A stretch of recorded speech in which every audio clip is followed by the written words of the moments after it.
Hello.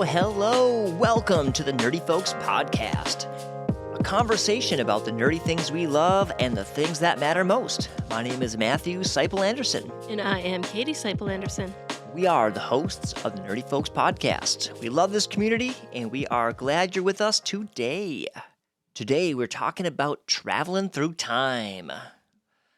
Continuing our time theme. We're all doing it. We might not all be doing it the same. That's a little weird. It is a little weird. So you might experience time differently than I'm experiencing time? That makes so much sense. It explains so much in life. It explains so much, especially between the two of us like this. This could be revolutionary. This can be revolutionary. Before we get into the weirdness of time, let's go to an interview I did at Twin Cities Convention about time and time travel. Here we are at Twin Cities Convention, and who am I talking with? Hi, I'm Pip. Nice to meet you, Pip. Yeah. Thanks for stopping by. Of course. So we've been talking about time travel. So Yes. the question is, where would you travel in time into the past? Into the past, where would I travel? Any place, anytime. God. Probably, I don't know. Probably back to the French Revolution. Okay. I just think that was like, I mean, obviously I wouldn't want to die, but that would be cool.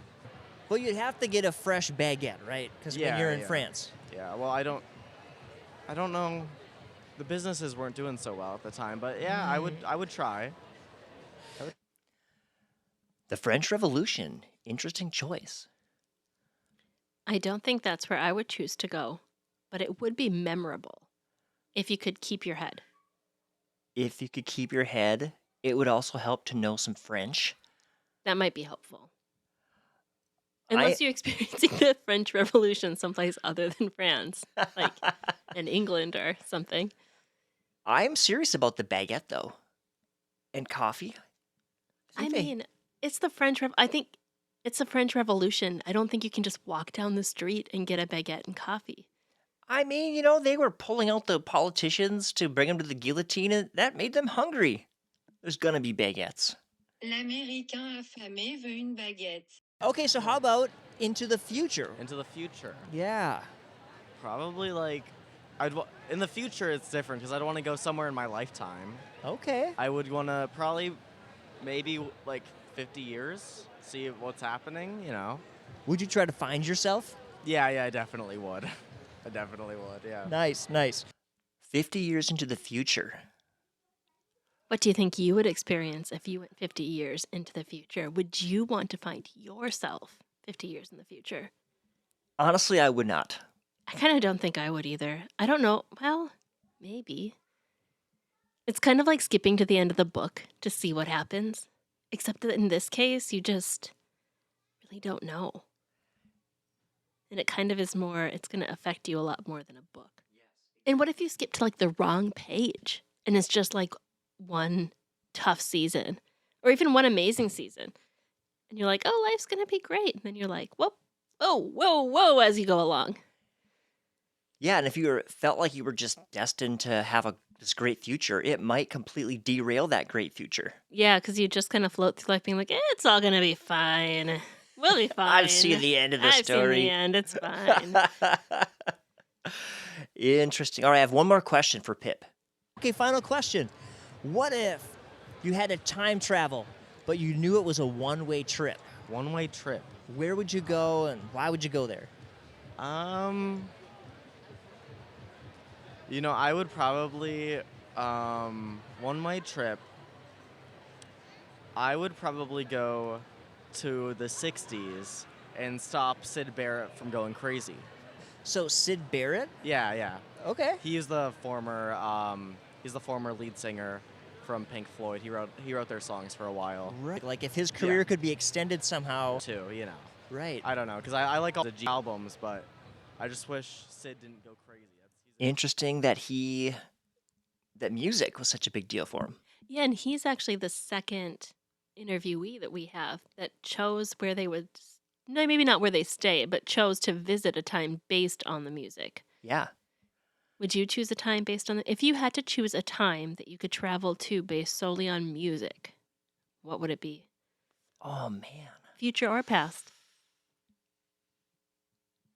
It's a tough one because so many of the artists that were really influential, a lot of times they weren't super recognized until later. Or you look back and you're like, oh, wow, that person's career was actually really influential, but during their lifetime, maybe it wasn't as glorious. It's more like in retrospect, it's glorious. Um,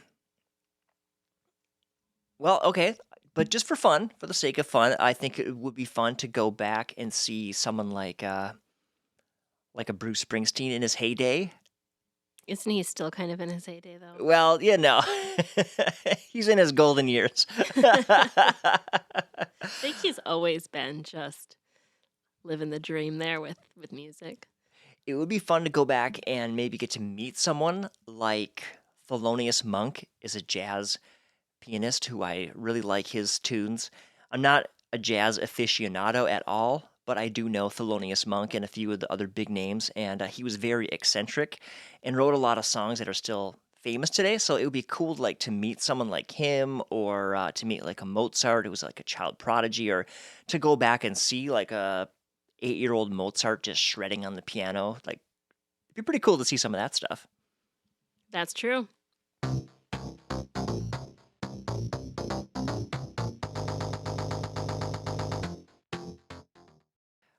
So, Katie, did you know that your phone is connected to a time machine?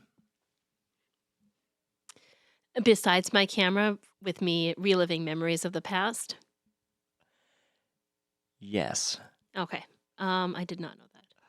Well, even though the photo app might be more like a time machine in that you can actually look back at the past, which is pretty cool to think of it actually in that respect, that you kind of can, especially with the amount of footage and pictures we're able to take today. That's actually pretty cool. Be able to experience my food all over again. Yes. I've only taken a few food photos. I'm usually more of like a person photo type. You can't deny a good food photo. Once in a while, you just have to. I've sent you a few. Yeah. Been like, man, I cooked something really awesome and you're not here to enjoy it. So you gotta just look at it. Well, the actual time machine aspect of our phones relates back to the theory of general relativity. And this is my other did you know. So it's did you know that Einstein discovered that time can be experienced differently by different observers. And so what happens in the real world is that the satellites that run our GPS and that communicate with our phones, those satellites actually experience time differently than we do down here on the surface of the planet. So they have to put software into those satellites that compensates for the relativity of time in order to keep everything in sync. Oh, that's interesting. Is that because like gravity and movement are different for them since they're not experiencing the same situation as we are on Earth? Well, I'm not an expert. I'm just going to say yes and yes. Because what I learned was that time is affected by motion. So, for example, if you go near the speed of light, let's say you took like a little trip around the solar system at the speed of light and you were gone for, like a week or something. You came back, Earth would have experienced much more time than your 1 week trip. I don't know Interesting. how it all works and how much difference, but that's So the science. If you drive a lot, do you get out of sync with people who like are stationary?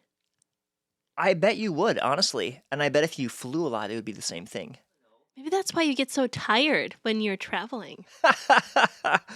Well, yeah, maybe it has nothing to do with my extreme introversion and being stuck in a tin can with people. By you, I mean people in general. Oh, I didn't mean you I specifically, just but got a little biographical there. Sorry. did. So how do you really feel about traveling then, Matt? I just get a little quiet when we travel. But back to the science, time is affected by gravity.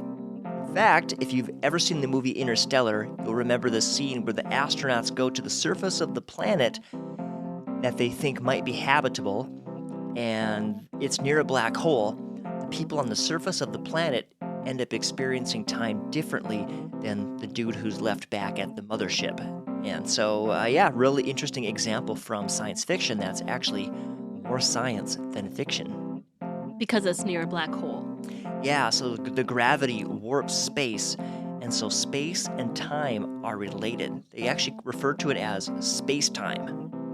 Oh, yeah. And so if you're traveling really fast through space-time, that affects time, or if there's a huge object that's warping space-time, then you affect it differently, or you experience it differently. So maybe C.S. Lewis's Narnia is not just because it's magical. Maybe it's more scientific. Maybe they're like enter through a wormhole into a black hole area, and so they experience time very differently. Whoa. My mind is blown. I don't know why my mind went there, but it did. For some reason, I went to Narnia, and I have not read Narnia or seen any of those in a very long time. You know, sometimes when it snows here in good old Minnesota, I think to myself, to Narnia and the North, or for Narnia and the North. So why did I think of that and not you? I've never thought that when it snowed. I think it's because you have beautiful curly hair, which reminds you of Aslan the lion, which reminds you of Narnia. I don't know how to take that. I'm just going to let that go. It means that you're like Jesus. Oh, I'll take that. I was just kind of stuck on the whole mane thing. Oh, man. So we are experiencing time, or we can experience time differently, but the thing about time is very limited. It's a very precious resource. Yeah, and we're moving through time. There's not really anything we can do about that. Kind of reminds me a little of the Serenity Prayer. I read that recently for a class I was taking. And it kind of hit me in a new way, having experienced a little more life than before. The Serenity Prayer, let me pull it up here. God, grant me the serenity to accept the things I cannot change, the courage to change the things I can, and the wisdom to know the difference. That's kind of the classic part of the Serenity Prayer, but it does go on to kind of talk about enjoy life while we have it. Living one day at a time, enjoying one moment at a time, accepting hardship as a pathway to peace, taking, as Jesus did, the sinful world as it is, not as the way I would have it, trusting that you will make all things right if I surrender to your will. You could take each chunk of that and just get so much wisdom for everyday life. Kind of going into Thanksgiving, it makes me think about being thankful and accepting the things you can't change in the world as it is, and learning to be at peace with that. There are things we can change, there are things we can do, but there's a peace in accepting things also, what they are, and people as they are. It's a little cliche to say, all right, everyone, count your blessings at Thanksgiving time, but I think it can be very profound if we take it seriously. And remember, if you're traveling for Thanksgiving, you might be experiencing time different than other people. So, or they might be experiencing time different than you. So you got to have a little extra grace and thankfulness to realize that we're moving through life pretty much the same, but we might experience some things a little different. Yeah, don't speed on your way to your relative's house. You might go into some time paradox and mess everything up. Katie, what are some of your favorite Thanksgiving foods? Okay, so I actually really like the cranberry in a can, not like the what are they? It's not the ones with the actual cranberries in it, but Just the jelly. The jelly, and I don't like Jell-O, but for some reason I like the jelly cranberries. Do you eat it with other things, or is that its own little treat? I could do either. Don't look at me like that. No, I am that way too. I do like them. I like to throw that on my plate so I get a little bit of it mixed with the other stuff. So I could go either way with it. Amazing. I do actually really like them. Well, let Katie know in the comments if you also like the jellied cranberries. We'd be very curious to know. Also, whatever other Thanksgiving foods are some favorite things to be thankful for. Thankful for. Well, don't forget to like and subscribe to the show if you haven't already. Hit the like button in YouTube, hit the subscribe button in your podcast app. We love being connected with you. You could head over to nerdyfolks.com to check out all the things we have available there. We have some t-shirts and some mugs. You can send us an email. It's just like a whole world of funness over at nerdyfolks.com.